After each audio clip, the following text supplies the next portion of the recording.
This is going to be another attempt at demystifying the TG77 or SY77, although there really isn't much mystery.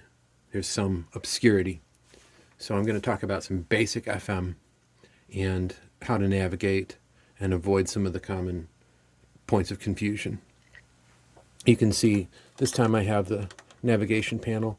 To the right is a numeric keypad. I'll use that to enter some numbers when convenient, data entry, and soft keys. F1 through F8. I will show some application of the shift key. But let's start from the start. This is an init voice. This is the default title for a patch. So I'm going to press off screen here. I'm going to press edit compare. And this brings us to the three screens available in the default voice edit page. I'm going to say page to represent one panel with these soft buttons underneath, because that's how these two page buttons work. So let's stick with the right or the same terminology if possible.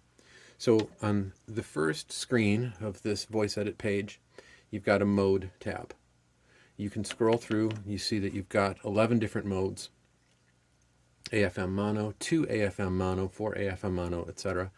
And then you get to the AFM and AWM, which is a combination of 6 operator FM and a whole Rompler section, which is actually really cool. And just an AFM or AWM, sorry, voice is actually really useful too. But for the purposes of this, we're going to go with a 1 AFM poly. So to understand this, you will have one voice, one layer of AFM. You can have 4 layers of AFM, 2 layers of AFM poly. So that can be 2 entirely different patches, 2 different voices overlapping. So really 12 operators available. Now they can't interact. You can't have a one AFM patch modifying or modulating another, but still, it's a pretty amazing, pretty incredible amount of opportunity there. But we're going to go down to 1 AFM poly, and we're going to move over to the common page. There's not a lot to deal with in this, so we can just initialize it for now. Press the exit key. If you press the exit key one too many times, you'll end up here. Uh-oh. You'll have to either save it, or go will save it. Quit will take you out. You'll lose all your edits. But soft key F6 under the return or RET brings you right back to where you were. Okay, so we're in the common page. We can look through here. Right now we're not going to deal with anything in the common page other than 15 initialize. Now we're going to go to element 1. If we had chosen AFM with 4 elements, we would see an AFM in each of those 4 slots, which again is astounding and offers an incredible amount of tonal possibilities, sound design possibilities. But we're going to go to this initialize screen. So we've got mode. We've initialized our common voice parameters. We're going to go to element 1, and we're going to go 15, enter to initialize this. So that AFM element is now initialized and sounds like this. So we're going to go back. There's a couple ways to do this, but I'm going to use the numeric pad. I'm going to go 0, 1, enter, and that's going to bring me to the first page. So if I hit this page, left goes nowhere because we're already on the first page. There are 3 screens. The first page is the AFM algorithm, and it looks overwhelming and complicated, and it is. Here we have our feedback. We have external input, either noise or if you have a Rompler element, you can use that to modulate a FM operator, which is incredible. And our input levels, which really is mostly applicable to the feedback portion of this page. But to make things a lot easier, press the F8 soft key underneath the ALG, and you now have your algorithm tree. 32 is a great one to start with. 42 is a simple one. 43 is very complex. 45 is neat. because using what I showed in that prior video, you can use wave shaping and feedback per oscillator to basically get 6 saw waves, 6 modulated FM saw waves. It's just, this alone is pretty incredible. But we're going to go down and we're going to go to, I think, we're just going to browse through. I think we're going to do 34, which is a 6 operator. They're all 6 operators. Of course, you don't have to use all 6. You can mute an operator. But we have a nice stack of 2 modulators and 1 carrier. So we're going to go with that, 34. If you notice at the top, you've got OP 1, 2, 3, 4, 5, and 6. But we're going to go press this green operator key, and above it it says on off. And then we're going to press simultaneously 3, 4, 5, and 6. And that will turn off 3, 4, 5, and 6. So now all you hear, operators 1 and 2. If I turn off operator 2, you hear operator 1. If I turn off operator 1, you hear nothing. If I turn off operator 1 and turn on operator 2, you hear nothing. Because again, this stack, this FM stack, has operator 3 modulating operator 2, which modulates operator 1, and operator 1 is where the output comes from. So if you turn off operator 1, you'll get nothing. So I'll hit escape. So I'm going to go back and I'm going to turn on operator 1. So now I have operator 1 and operator 2, which is a very basic FM stack. So that's our operator. That's pretty much all we need in our algorithm. That's the 2 operators we're going to work with now in the algorithm page. So we're going to go to the next page, which is the oscillator page. So I'm going to go, just for demonstration purposes, I'm going to go back to 1, and I'm going to page to the right, and now we're on the second page, AFM oscillators. How do we switch operators? It was a little confusing to me, and still sometimes I forget if I haven't used it for a long time. The quick way to switch operators, at least on a TG, it may be different on an SY, is to hold the select button and then press the operator button. So if I'm on operator 1, I press this, I switch to operator 2. What about getting to operator 3? If I hit it again, nope, back to 1 because operator 3 has been turned off. If I turn on operator 3, now I can cycle through 1, 2, and 3. But for now, we're going to turn off operator 3. We're going to use ratio, and we're going to leave it coarse tuning of 1. So that's basically a sine wave. Now I could go in and start messing with the waveforms. We're not going to do that even at this point. In this page, there are no soft buttons other than the algorithm soft button. If I hit exit too many times, oh, I'm back here. What do? I'm still on page 2. I can just hit enter to enter it. Now I want to look at operator 2. Operator 2 right now, I can change this and you'll hear nothing. Well, something a little bit faintly in the background. But the reason for that is the levels are not set yet. So operator 2 is modulating operator 1, yes, but at a level of 0. There's no output from operator 2. It's essentially turned off even though it's on. So right now we're going to leave coarse tuning at 1 for operator 2. And I'm going to press right page. This brings us to the AFM operator envelope generator screen, which is the trickiest part. There are a couple of simple tools. So in this case, I'm going to go use select an operator to move back to operator 1. And this is the amplitude envelope for operator 1. So I press a key, it's on, release it, it's off. So the quickest way to start is just look at attack and release. So you have a basic AR envelope. These numbers are inverted, they're inverse. So 63 is the fastest rate. R1 is equivalent to the attack time. Right now, it's the highest it can be, 63, so it's the fastest it can be. If I bring this down, you'll see on the graphic screen, and you'll hear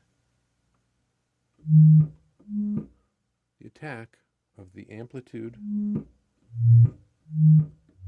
for operator 1 has changed. Put that back up. Our R1, release rate 1, is the same, 63, fastest. Pull it down and you start to see some release. And you hear the softer release. So I keep pulling it down. 35. So I'm going to now use the increment keys. Already sounds nice to me. Level. So this is something you might use. It's a little tricky again. If you're just using the ADSR or the AR trick that I'm showing you, you'll notice that most of these levels don't do anything. Level 4 sort of sustain, but in this case it doesn't work that well because you still have a very, very short attack time. I'm going to show a trick. Hold shift and you get a scale option. So I can press 2, 5, 10. I'm scaling out now, 1, which is really cool. So I'm going to put this back up to 63.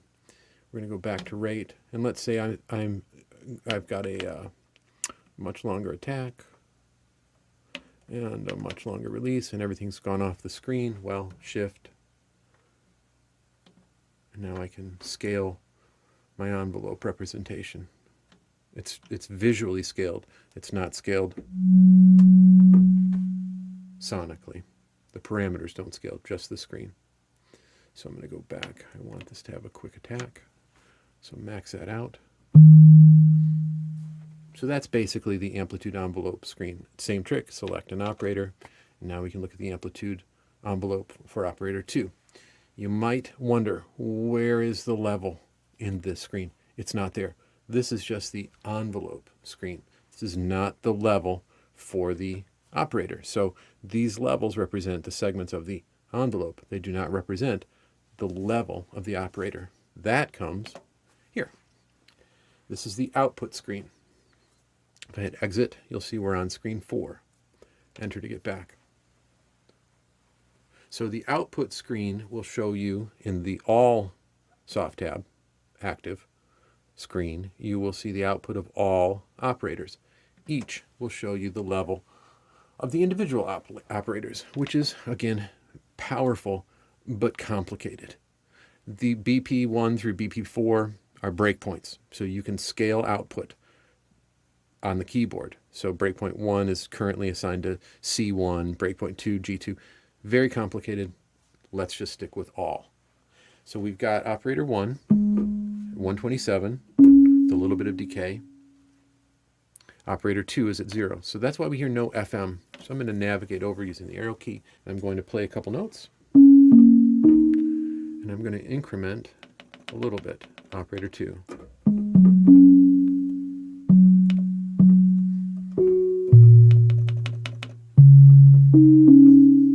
Let's use the slider to be a little bit more obvious what's happening.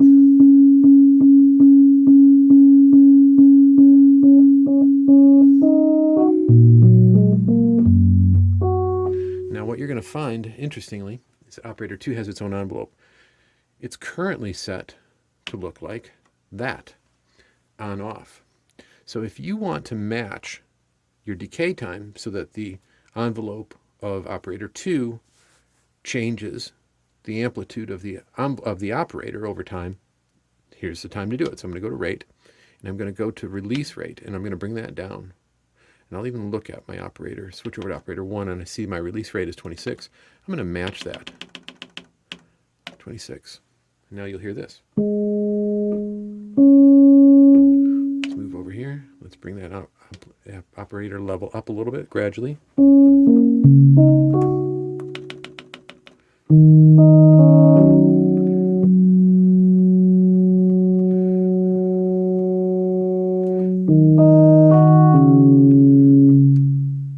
I find the TG77 has really great, powerful output. So I might have to adjust that using the volume knob. So you're starting to get some of the classic FM sounds. I'm going to bump this up to around 100.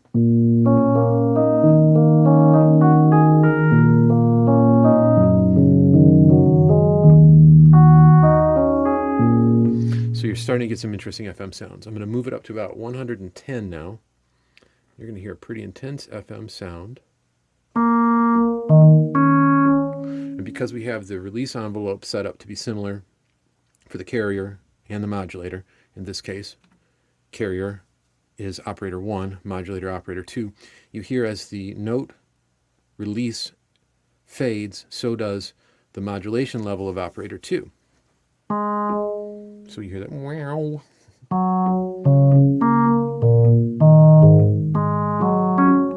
Kind of a nice sonorous sound. So we're going to go back to operator 2. And what I think I'm going to do is I'm going to page back over to operator 2, and I'm going to add a little bit of attack to see if this produces an interesting tone. Now operator 1, switching over, will still have a sharp attack. So that means you're going to hear, presumably, I'm assuming we're going to hear a sharp sine tone that is FM modulated rapidly and then fades out. So let's see what that sounds like if I'm right. There you go.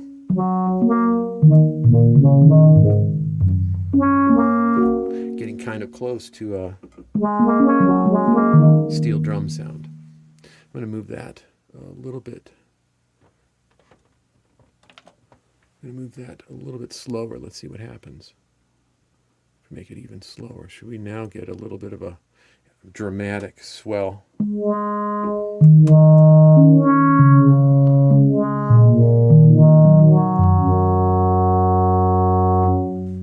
Cool. Let's go a little slower even just to see what that sounds like.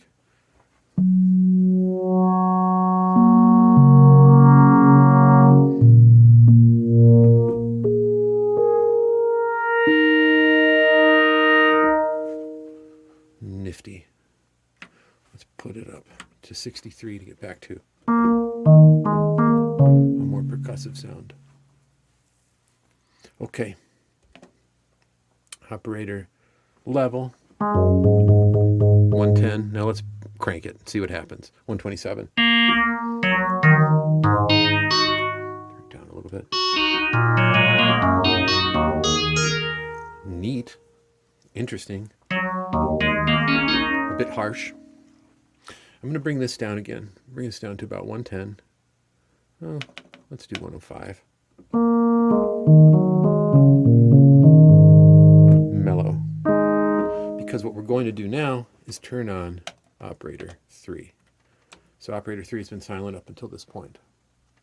Now that operator 3 is on, operator 3 is modulating operator 2. And you'll hear, if I hit it one too many times, oh no, hit the return. You'll hear no change. Why? Because we need to adjust the output of operator 3. So I'm going to switch to operator 3, output level at 0, and we'll slowly pull that in and see what that sounds like. Again, remember, operator 3's envelope is on, off. So we're going to go back, we're going to listen.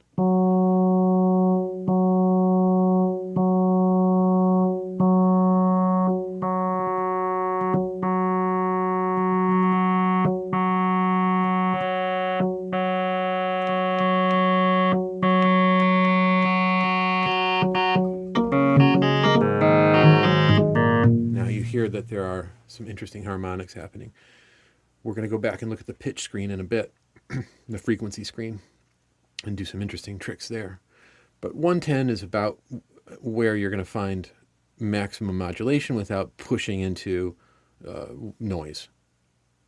So looking at the operators, I've got operator 1 full because that is our carrier.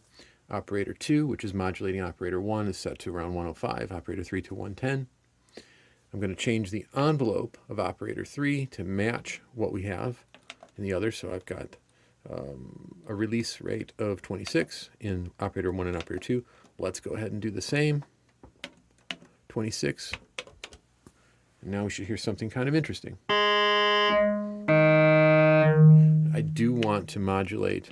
I do want to change the attack of operator 3 because I want this to sort of pull in as we press a key. So you'll hear it go now from the FM tone of operator 1 being modulated by operator 2, and gradually operator 2 will be modulated by operator 3, and then we're going to look at some of the, I think, frequency. And if that's a little too intense, which I think it is, I'm going to bring down operator 3 to about 60. Let's try 62, see if we can hear it. Nope.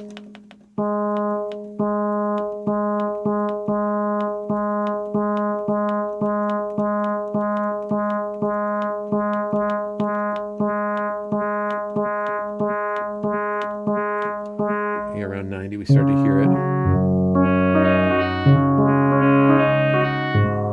Okay. I don't want it to be too intense because we're just sticking with some basics. So we're currently on, if I hit escape, the output page. So we're going to go back to output page. I'm going to hit page right. This brings us to the sensitivity page. It's tricky, but not once you understand it. It's simple. Each operator can be controlled by velocity. So if I move over, to operator 1 and I change this value,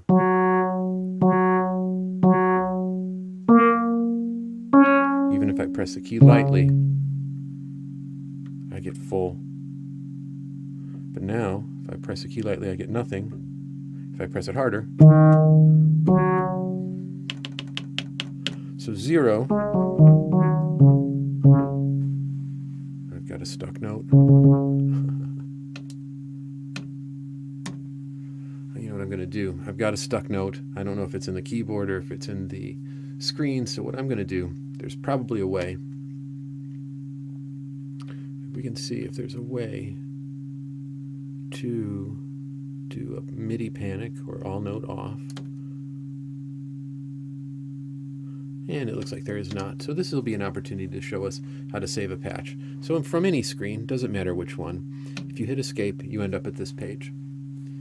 If you want to save it, which in this case we do, we would click go. If you want to exit, going back to your initialized patch, hit quit. Now, sometimes I'll hit quit and it will not change. The edits will remain in the buffer. I don't want to risk it, so I'm going to hit go. Store completed. Now, I'm not in edit mode anymore, but we still have our sound, and that did eliminate the stuck note. So I'm going to go back to edit compare, go back to element 1. We're at the LFO screen.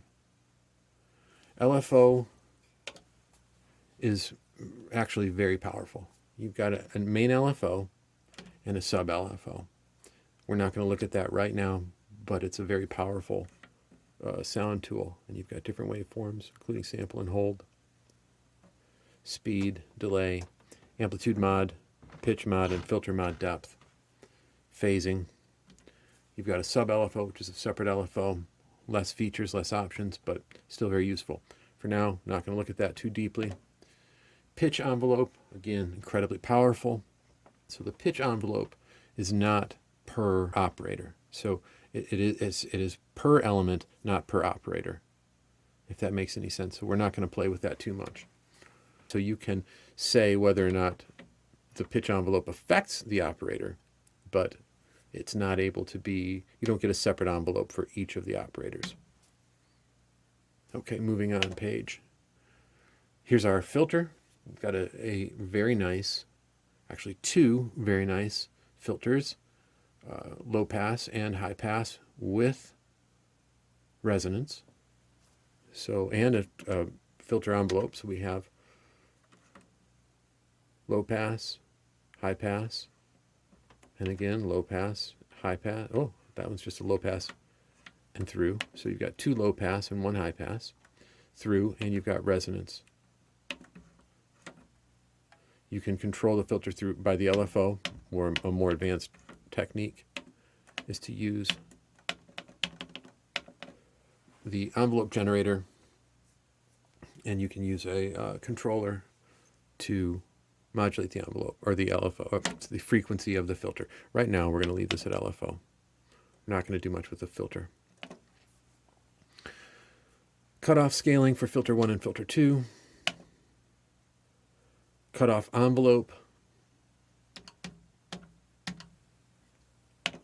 And that brings us, if we go back, that's the end of the filter page, and now I can hit right and we're done. So if I look back, we've made it to page 8. So there really are only 8 pages for a FM element with screens in each page. So let's go back and let's do the last part of this basic intro. We're going to go up to the oscillator screen, and we're going to start playing with the frequencies. So right now, I'm going to turn off operator 4, 5, and 6, because in our algorithm, we're only using 3, 2, and 1 right now. And if I turn them back on, especially 4, you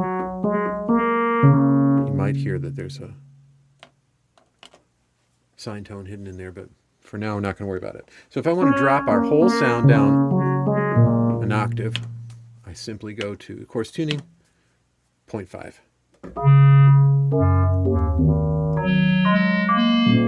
Now, oscillator 1 is currently operating at half its frequency rate. So we've dropped an octave. If I want to move that back up, more of a bass sound. If I want to move that back up to 1, we're back at our home bass octave. I'm going to move to operator 2. Here's where things, of course, get interesting in FM. Remember, operator 2 is modulating operator 1, which is our carrier. So as I change, let's play a little chord. As I change the coarse tuning, you'll notice the harmonics get much brighter. And you get a sharper, more pronounced FM sound. So I'm going to turn off operator 3 for now.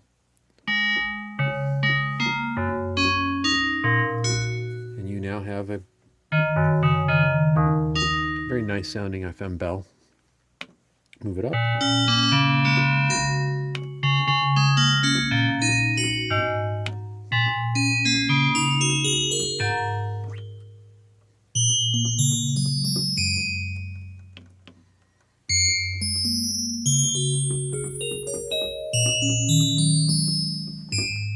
It's already getting interesting. I'm going to bring this back down to 12. We're going to turn on operator 3.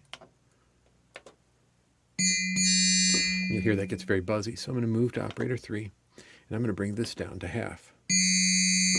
And you'll hear it gets a little bit crazy, but interesting nonetheless. I'm going to change this to fixed, and now we're going to see something interesting happen.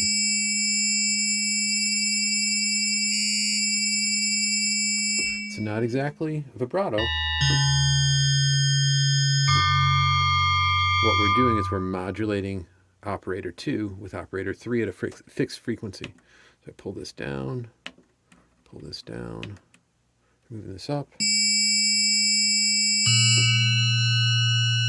turn down the volume a bit. You get some interesting movement.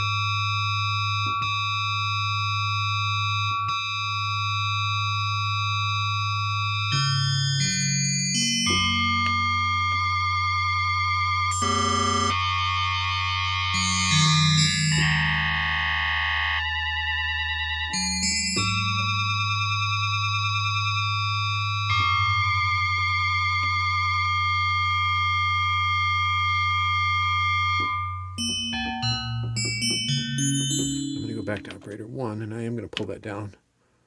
Oh, I'm going to pull that down to 1 octave lower. Let's go to operator 2. Pull this down to about 3.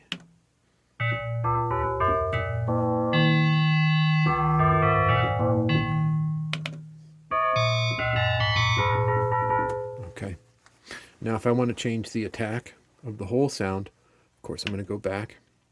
I'm going to page to my amplitude envelopes. I'm going to look at operator 1. In this case I want to have a slightly slower attack, actually considerably slower attack.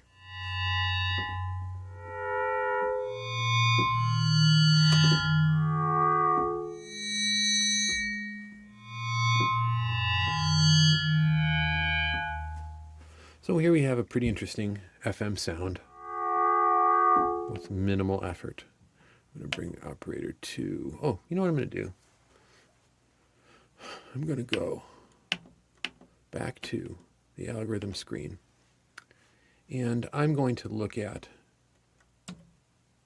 sending some feedback into operator 1 so that instead of a carrier that is a pure sine, we will have a carrier that is more like a sawtooth. So what we're going to do, we're just going to select feedback slot number 1, and we're going to change that to operator 1. So this is where the feedback loop will originate. So in the algorithm, it's originating in oscillator 1. So that little tiny tab says, send out a copy of myself. So that's going out. And what do we want to do? We want to modulate. We want to feedback into, in this case, itself. So operator 1 in 2 comes up because we've already got, oops, don't want to go too far. We've already got inlet 1 in operator 1 being modulated by operator 2. So all we have left is inlet 2 in operator 1. Notice you've got 6 options for feedback, which is incredible. So we're going to go to operator 1 as a source, operator 1 as the destination, input 2. It's going to sound different already. Pretty different. Why? Because the full volume, which as we noted, operator 1 is outputting at 127 full volume, is being pumped back into operator 1, creating a feedback loop that is so intense it does nothing but distort. I don't want to turn down operator 1 because that would turn down our sound. You will hear that it would in fact fix the distortion, but our sound has gotten much quieter. So instead what we're going to do is we're going to page over to our feedback screen, and we're going to skip for now external because we're not using noise or a ROM element as a modulator. We're going to go to input, and you'll see that operator 1, its input level is set to 7. Here, this is operator 2 feeding into operator 1. If I turn this down,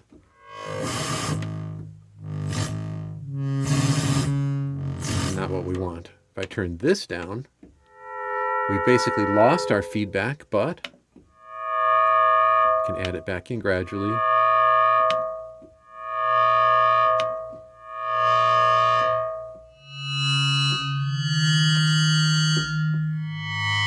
I think 5 might be pushing it.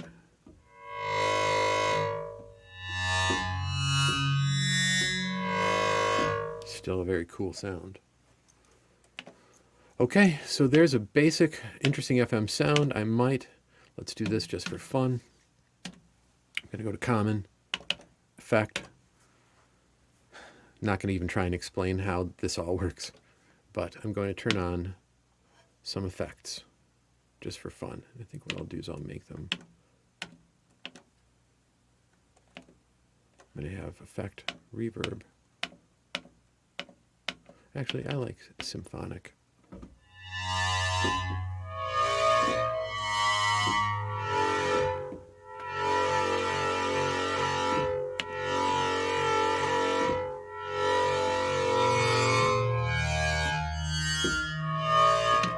And I'm going to go to effect 2, modular reverb effect 1.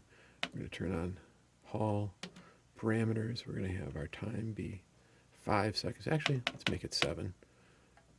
Low pass filter, make it through. And this is our pre-delay. I'm going to turn that down. Let's bump it up. 17 milliseconds.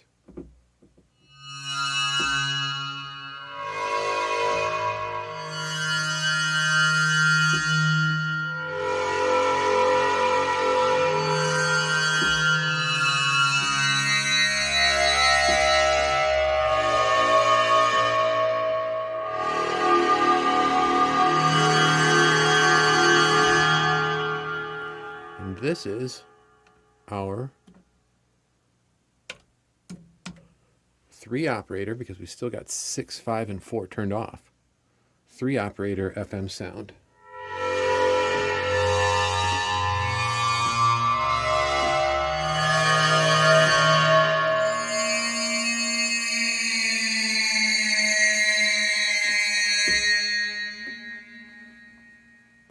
Hope you found it useful.